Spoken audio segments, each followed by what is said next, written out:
সময় এগিয়েছে। গুগলি বড় হয়ে গিয়েছে। এত বছরেও মিতুল ইন্দ্রর জীবনের ঝড় থামল না।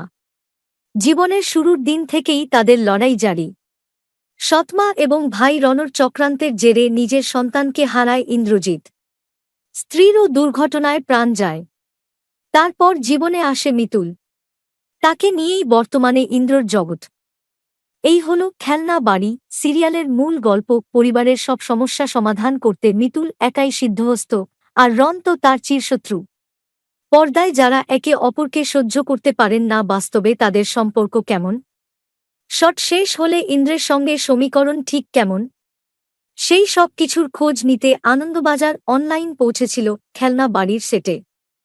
সেটেই তাদের কেটে যায় দিনের 14 ঘণ্টা।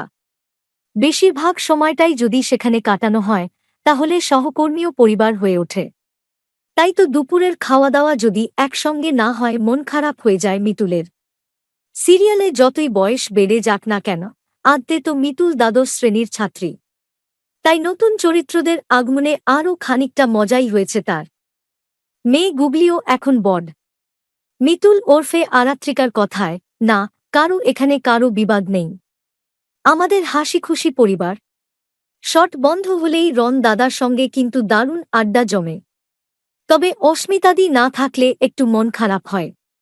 কারণ আমাদের মেকআপ রুমটা জমিয়ে রাখে তো অস্মিতাদি, অর্থাৎ লাহিড়ী বাড়ির কলি। সিরিয়ালের নায়ক বিশ্বজিৎ ঘোষ এই ইন্ডাস্ট্রিতে কাটিয়ে ফেলেছেন বহু বছর। অন্যদিকে টালিগঞ্জে আরাত্রিকার বয়স মাত্র 2.5 বছর। ফলে তাকে ছোট পেয়ে বেশি মজাই হয় তার সঙ্গে। এমনটাই অভিযোগ আরাত্রিকার। নিজের ফোনেও নায়কের নম্বর রাগী ছেলে বলে সেভ করে রেখেছেন। আরাত্রিকার বক্তব্য, আরে আমার প্রথম খুব ভয় লাগত বিশ্বজিৎদাকে। তাই তো এই নামে সেভ করে রেখেছি। এখন আমরা ভালো বন্ধু হয়ে গিয়েছি। সবাই ভীষণ ভালো। আমাদের একটা গ্রুপ আছে।